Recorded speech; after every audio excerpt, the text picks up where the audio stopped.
1992 సంవత్సరంలో ఈవీవి దర్శకత్వంలో వచ్చిన ఆ ఒక్కటి అడక్కు సినిమా కామెడీ సినిమాలో ఒక కలికితురాయి అని చెప్పాలి.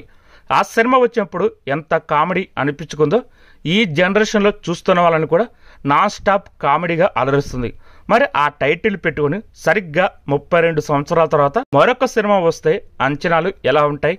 పాత సినిమాని తల దన్నేలా ఉండకపోయినా కనీసం చెప్పుకోదగ్గ నవ్వులు హాల్లో వినిపిస్తే ఆ టైటిల్ని గౌరవించినట్టే. పైగా ఆనాటి ఆ ఒక్కటి అడక్కు సినిమా దర్శకుడు ఈవీవి గారి అబ్బాయి అల్లరి నరేష్ ఈనాటి ఆ ఒక్కటి అడక్కు సినిమాల హీరో. ఇంతకీ ఈ సినిమా ఎలాగుందో రివ్యూలోకి తెలుసుకుందాం. కథ విషయానికి వస్తే అల్లరి నరేష్ ఒక పెళ్లి కాని ప్రసాద్. ఏజ్ బారైన ఒక్క పెళ్లి కూడా సెట్ అవ్వదు. అతని తమ్ముడికి మాత్రం పెళ్ళై సుమారు 10 ఏళ్ల కూతురు కూడా ఉంటుంది. అన్ని ప్రయత్నాలు చేసి ఒక మ్యాట్రిమోనీలో మెంబర్షిప్ కూడా తీసుకుంటాడు. అక్కడ నుంచి అమ్మాయిల్ని కలవడం, పని జరగకపోవడం కొనసాగుతుంటుంది. ఇదిలా ఉండగా ఒకరోజు అల్లరి నరేష్ కి బీచ్ లో ఫారియా అబ్దుల్లా హఠాత్తుగా కౌగులించుకుని ముద్దు పెడుతుంది. ఆమె అలా చేయడానికి గల కారణం ఇంటర్వ్యూల ముందు తెలుస్తుంది. ఇది జరిగిన తర్వాత అల్లరి నరేష్ ఫారియా అబ్దుల్లా ప్రేమలో పడతారు.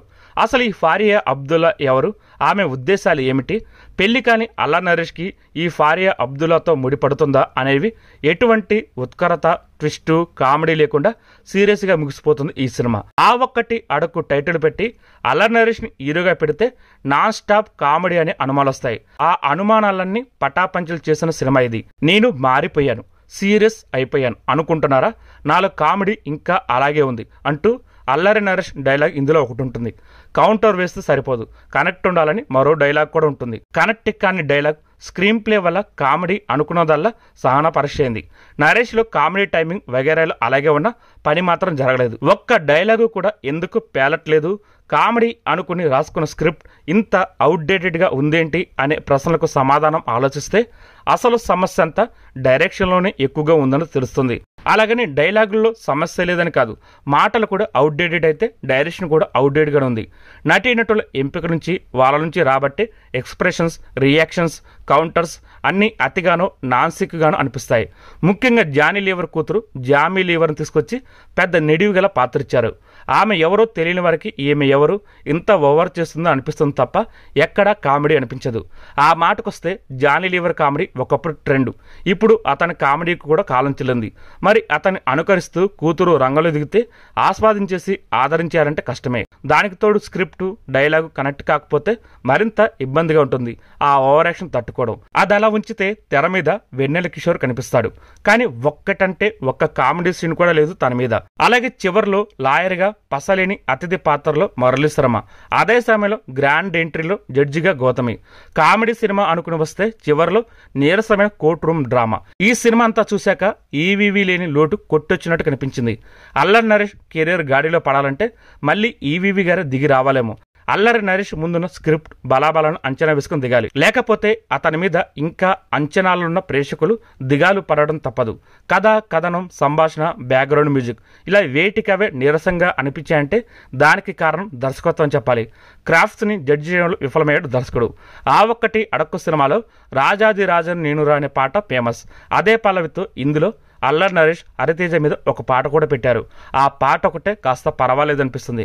ఇంకా తక్కిన పాటలన్నీ సంగీత పరంగా, సాహిత్య పరంగా 30 సంవత్సరాల క్రితం వచ్చిన ప్లాప్ సినిమా పాటలాగా ఉన్నాయి. కామెడీ సినిమా అంటే నవ్వులు రావాలి, పోనీ క్రైమ్ సినిమానా అంటే టెన్షన్ పెట్టాలి. అలా కాదు, సందేశాత్మక సినిమా అంటే మనసుకు తాకాలి. కానీ అన్నీ కలిపేసి కంగాలి చేసేసి ఇందులో అన్ని జానర్స్ ఉన్నాయి చూసేయండి అంటే కంగారు వచ్చేస్తుంది. ఇంకా నటీనటుల విషయానికి వస్తే అల్లరి నరేష్ లుక్స్ పరంగా ఇంకా యంగుగానే కనిపిస్తున్నాడు కనుక సరైన స్క్రిప్ట్ తో వస్తే ఫామ్ లో ఉండడం గ్యారంటీ. పైగా ఇప్పటికీ తన తరహా కామెడీ పోషించే హీరోలు ఎవరు లేరు. కానీ ఇలాంటి సినిమాలతో వస్తే మాత్రం జనం మొహం తిప్పేస్తారు. ఫారియా అబ్దుల్లా చేయడానికి బాగానే చేసిన తన పాత్రని మలిచిన తీరు హత్తుకోదు.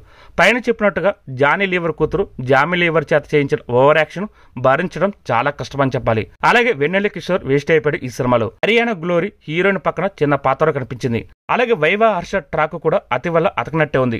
సినిమా మొదలై పావుగంట గడిచినప్పటి నుంచి ఇంటర్వెల్ ఎప్పుడవుతుందని, ఇంటర్వెల్ ముగిశాక రోలింగ్ టైటిల్స్ ఎప్పుడొస్తాయని నిరీక్షించే పరిస్థితి ఉంది. తెర మీద కామెడీ లేదని తెలుస్తున్నా 1-2 చోట్ల వచ్చే చిన్నపాటి నవ్వుని గట్టిగా నవ్వి పెద్ద మనసుతో సంతృప్తి చెందిన ప్రేక్షకులను చూస్తే దండం పెట్టాలనిపిస్తుంది.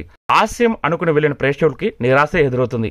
ఇదంతా చెప్పడం ఎందుకు, అసలు ఈ సినిమా ఎలా ఉందో ఒక్క ముక్కలో చెప్తే చాలు అంటారా? ఈ సినిమా బాగుందా అని అడగండి.